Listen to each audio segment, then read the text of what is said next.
Memphis Depay annonce son départ de l'Olympique Lyonnais, le mercato des clubs de Ligue 1 avec l'OM qui scrute au Brésil, Saint-Etienne bientôt vendu et la liste de l'équipe de France Espoir pour l'Euro, toute l'actualité est dans le journal de Made in Foot.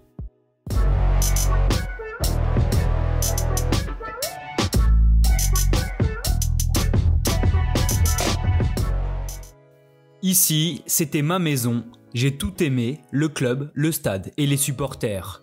Dans une interview accordée au journal L'Équipe, le capitaine de l'Olympique lyonnais Memphis Depay a confirmé quitter le club rhodanien à la fin de la saison. Arrivé en janvier 2017 avec le statut de joueur prometteur, l'attaquant néerlandais explique ressortir grandi en tant qu'homme de cette aventure en France. Sur le terrain aussi, Memphis aura progressé et marqué l'OL de son empreinte, en témoignent ses belles statistiques de 76 buts et 55 passes décisives. Libre de s'engager où il le veut, le numéro 10 a reconnu un intérêt du FC Barcelone ainsi que d'autres clubs.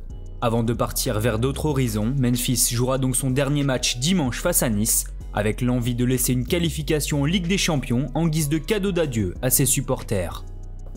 Côté arrivée cette fois, Lyon pourrait rapidement enregistrer la signature du latéral gauche Henrique.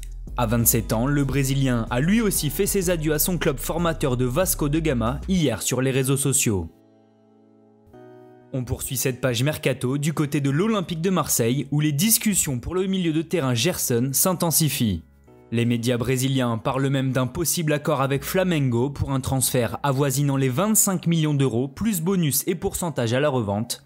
Désiré par Sampaoli, l'Oriverde de 24 ans attendrait encore des certitudes sur son adaptation et son temps de jeu après un premier échec en Europe à l'AS Roma.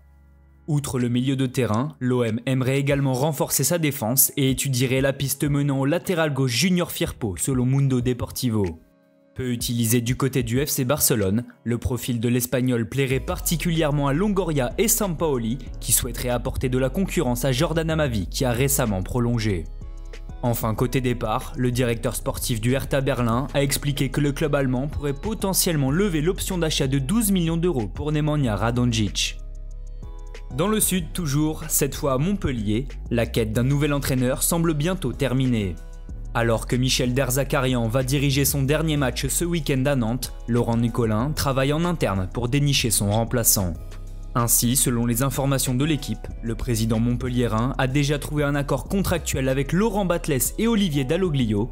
Sous contrat avec Troyes et Brest, les deux hommes sont partants pour signer un bail de 3 ans avec le club héroltais qui refuse de payer une indemnité de transfert. L'idée est donc simple, le premier technicien à se libérer de son club deviendra le nouvel entraîneur de Montpellier. Jean-Claire Todibo a réussi son pari. Arrivé à Nice cet hiver pour lancer pleinement sa carrière et stabiliser la défense des Aiglons, le défenseur français de 21 ans s'est imposé comme un titulaire indiscutable. Des performances qui ont convaincu les dirigeants du gym de le conserver à l'issue de son prêt selon Marca. Pour rappel, le Barça avait fixé l'option d'achat à 8,5 millions d'euros avec 7 millions de bonus. Enfin, on termine cette page mercato avec l'officialisation du transfert de Mickaël Le Bihan à Dijon, deuxième meilleur buteur de Ligue 2 cette saison avec 19 réalisations pour l'AJ Auxerre.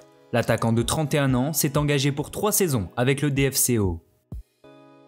L'AS Saint-Etienne sera bientôt vendu. En quête de nouveaux investisseurs depuis plusieurs semaines, la direction stéphanoise toucherait au but et tout devrait s'accélérer au 1er juillet, comme l'a expliqué Roland Romeillet. Selon RMC Sport, 10 repreneurs potentiels ont manifesté leur intérêt, mais c'est un fonds d'investissement d'Asie du Sud-Est qui tiendrait le plus la corde. Ce dernier aimerait monter un réseau de plusieurs clubs en Europe et pourrait injecter près de 100 millions d'euros pour acquérir les Verts, combler le déficit et préparer le projet sportif. Enfin, on termine ce journal par l'annonce de la liste de l'équipe de France Espoir pour l'Euro 2020. Pour la phase finale, Sylvain Ripoll a convoqué 23 joueurs et on retrouve du talent à chaque ligne. Derrière, Wesley Fofana devrait former la paire avec Upamecano. Au milieu de terrain, les pépites ne manquent pas puisque l'on retrouve Aouar, Tchouaméni, Kakré ou encore Kamavinga. Hudson-Edouard et Amine Gouiri seront eux chargés de mener l'attaque française.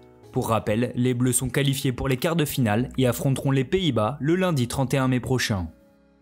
Merci à tous de nous avoir suivis. N'hésitez pas à vous abonner, liker et partager. On se retrouve très bientôt pour un nouveau journal.